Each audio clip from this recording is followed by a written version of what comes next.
Hey everybody. Today we have with us Anant Katyayni sir for our 11th episode of JECRC Alumni Unplugged series. Welcome, sir. Sir, college is buzzing with freshers vibes right now. Can you remember your first day of college? How was it like? What the Hmm. feelings?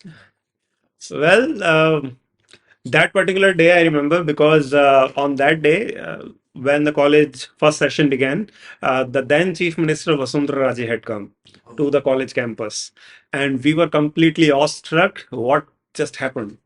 So coming back to this day, when I have come here barely 10 days after your first year has begun over Yes. here, I can see the students roaming around with same kind of zeal, Mm. energy, aspirations, and it's so heartening to see the college still capturing the best of the talents around. Yes, sir. That's great, sir. So comparing that day with today, coming back to the campus after accomplishing so much, is there a feeling of gratification? What Well, that two that things. I will not say achieving so much, that's miles to go before we sleep. that's really nice. But yeah, sincerely grateful. Grateful because whatever we jump to, the foundation is built over here in these 4 years. So of course there is a deep sense of gratitude. In fact, I met your Professor Mukh Bihari ji just today, Yes. and so heartening to see that the legends, the stalwarts are still over here.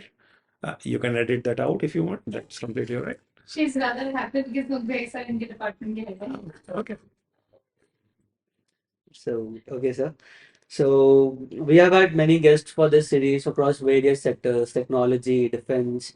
You are the first one with expertise in storytelling. Okay, so what led you to such a unique, path from an engineering background to a storytelling background to a corporate trainer background? What it's the journey? What has been like? There were actually a few more slips between the cup and the lips.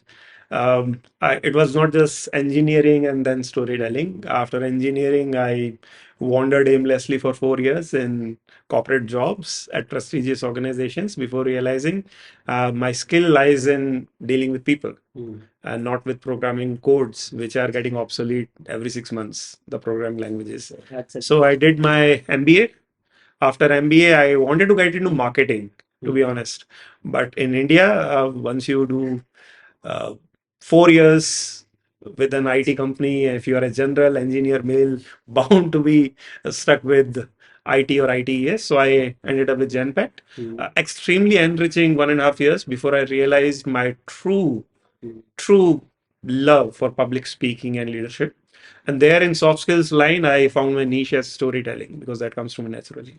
Okay, so that's quite interesting journey. So, can you recall some memorable moments from your corporate journey, which stand out from the rest? Like some milestones, something that, that prompted you, okay, this is now I've settled here, this is what I'm going to do long time.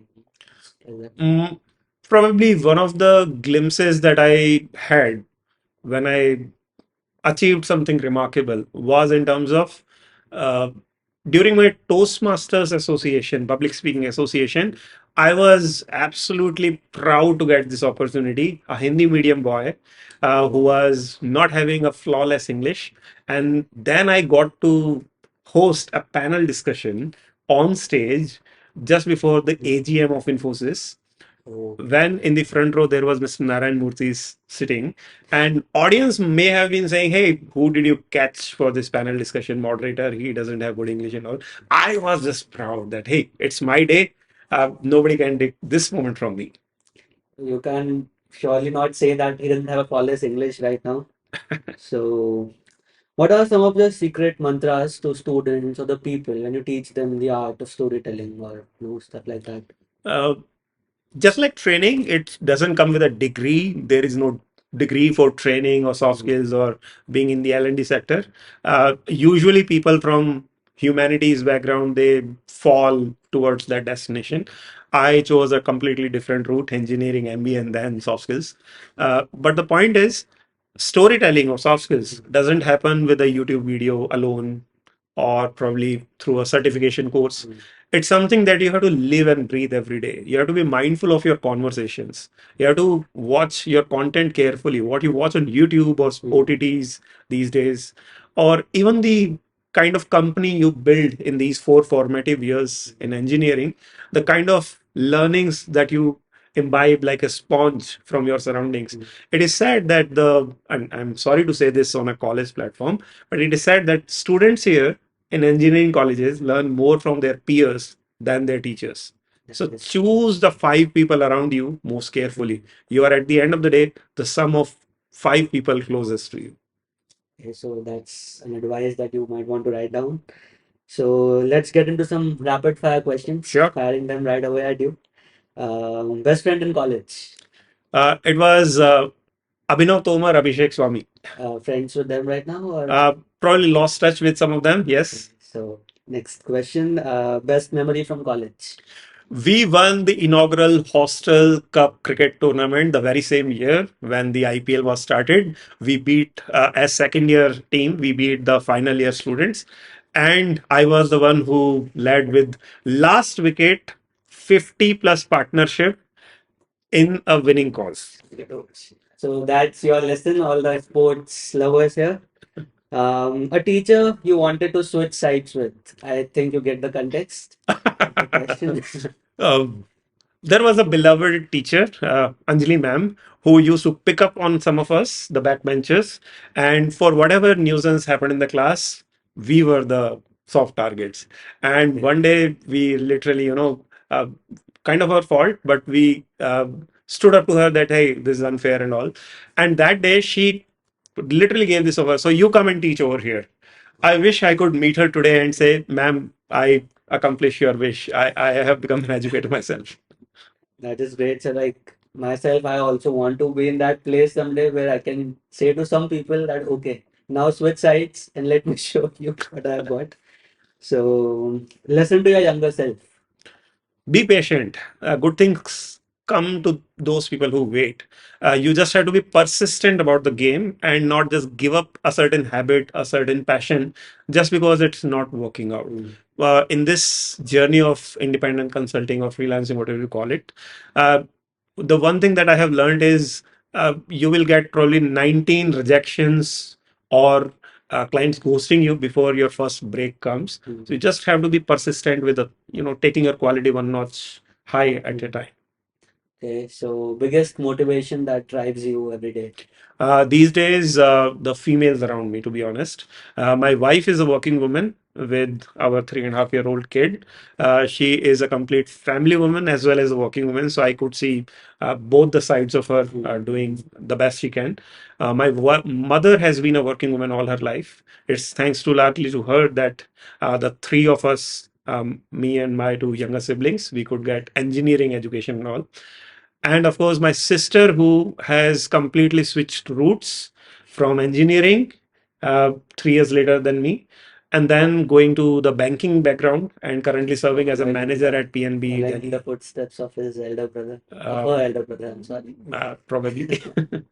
Great, sir. So now, if you have an hour with a person, who is not so confident in speaking or in art of storytelling, whatever that soft skill portion, you have just an hour with that person. You have to train him. He has to make a impromptu presentation for his company or something like that. How will you train him or her, for that matter? Just I 1 hour. probably will not teach, but rather engage with the person in conversations. A lot of time, conversations ease up the knots that we build. Whether it's because of a past bad experience of a failure, a rejection, probably a lose confidence moment. A lot of times talking about it, realizing what you could have done differently, it gives people a sense of ease. I would strongly suggest if you are in a situation like that, what you have just presented to me, spend 10 minutes in conversing, 50 minutes in listening, and let the person in front of you unwind. A lot of times I counsel students on things beyond education in mental health and accepting their own realities, whatever domain it may fall in. And a lot of times people just want someone to hear their side of things, and they feel rather more ease at it and confident about it. So listening and engaging in conversation is what I would do. Okay, sir. So, any advice for our JCR students or the audience in general? Like, what would you want to teach them through this platform of ours? It is something that I regularly deliver it as a keynote address everywhere. And this is the question that I was asked to me in my first ever job interview at Infosys, Mm. in this very college, it was, where do you see yourself 5 years down the line? Mm. I did not have an answer about it then. I do not have a concrete answer about it now, but the only difference is I know what I would be doing for the next 5 years, Mm. which will take me somewhere. Somewhere. Mm. I don't know exactly where, but somewhere. Yes. But back then, I did not have any answer to that. And wherever I got by probably sheer dumb luck or by chance. What I would advise these students is, do not be complacent about the next 5 years. The technology, the realities of the world is rapidly changing. A programming language is dying every 6 months. Yes, So that's probably that's invest in the soft skills, invest in people skills, which will make you a successful candidate wherever you go. Probably in the next 5 years, companies will hire smart individuals Mm. who are teachable and trainable on whatever they have in store. They will not want people who know a lot of things, Yes, but the things are obsolete. yes, that's great. So as they say, learning is not a luxury today. So, sir, before we wrap this up, just a question from my personal, like what other techniques we can follow, or what other methods that we can follow to acquire the kind of confidence to go out there and be it a crowd of 100 people, 10 people, 1,000 people. Like there are many friends of mine, even including myself, when I was here in first year. It was like there was this knack, constantly in the head that no, I can't speak, I can't speak. And literally now I'm in third year, and my fellow mates are gonna, appearing in interviews. But there is a problem from communication standpoint or confidence standpoint. What are the techniques that we can use as soon to be sitting in Hmm. interview students? Well, I used to watch a lot of Hollywood movies, Hmm. and that's not I'm suggesting, by the way. I picked up a quote from that, and the quote is, "Whatever doesn't kill you only makes you stronger." So you have to face your fear. If you are afraid of talking in front of one person, still talk. Hmm. What's the worst that could happen? If you are comfortable in front of one but not in front of five, take that challenge. Pick five people, speak in front of them. You have so many wonderful platforms Hmm. in JECRC itself Yes, that you can that's true. explore. Take the 5 to 50, take the 50 to 500. Hmm.